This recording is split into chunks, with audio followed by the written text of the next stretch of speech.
Hello, beautiful souls. Hi, I am Swami Chit from Spiritual Veda podcast. I was not here for some time because I was traveling through the healing process of the humanity.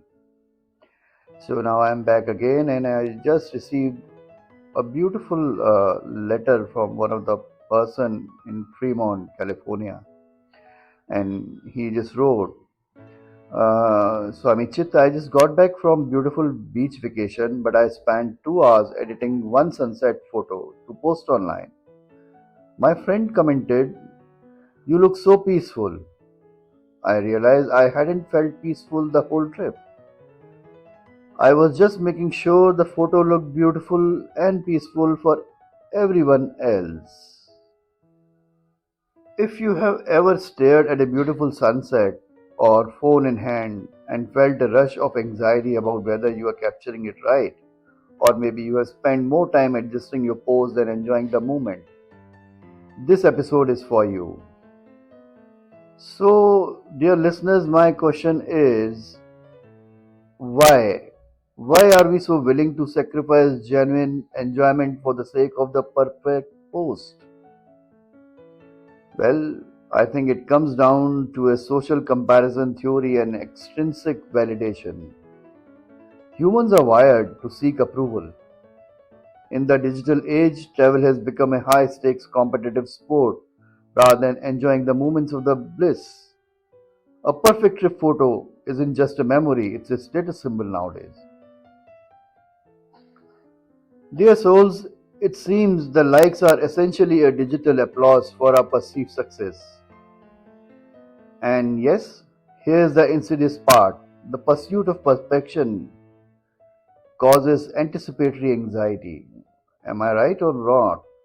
We go into the trip not thinking, how can I relax, but what photos do I need to get to validate this expense and time? That is, most of us are doing nowadays when we take a break or go on a vacation. The perfect photograph, whether we are at peace or not, but the photograph should be beautiful. The need for content precedes the experience itself, and that's the whole truth, dear listeners. The story we shared illustrates that perfectly. The realization that the piece was an editorial choice, not a felt emotion, dear listeners. How does that disconnect, the performance versus the reality, affect our long term mental health? I think it's coercive. When you or your internal experience and your external presentation are mismatched, you create a sense of inauthenticity, right? This can lead to increased feeling of loneliness and even depression sometimes, dear souls. You feel like you are constantly playing a character, or deep down you worry that if people saw the real, imperfect trip, they wouldn't approve. But the truth is that you enjoyed the trip, and that is the reality. And why should we need a validation from the outside world for the life journey which we embark on or traveling? The listener from Fremont said, Swami Chit, what are the some actionable steps to break this cycle? How do we reclaim the real, imperfect, and genuinely peaceful vacation? Well, I have witnessed a lot in my entire journey, and my primary advice, or not advice also, but my own experience is phone sabat. Pick a block of time, perhaps 3 hours, or even a whole day, where your phone is either off or locked away. Use that time for activities that are impossible to document well: reading a book, swimming, sitting and just watching people. Taking the emphasis of the proof and putting it back onto the presence. That's the most beautiful phenomena we can do in any vacation or when we are taking a break. Another technique is delayed posting. Take your photos, but do not look at them, edit them, or post them until you are physically home. This creates a firewall between the experience and the performance. You are literally unable to let your audience dictate how you spend your time. But again, there's a thin line between that because you are busy in taking the photographs rather than enjoying the moments of bliss or the opportunities you have received to take a break. And finally, permission to be imperfect. Post the photo with the photobomb, the tired face, or the messy hotel room.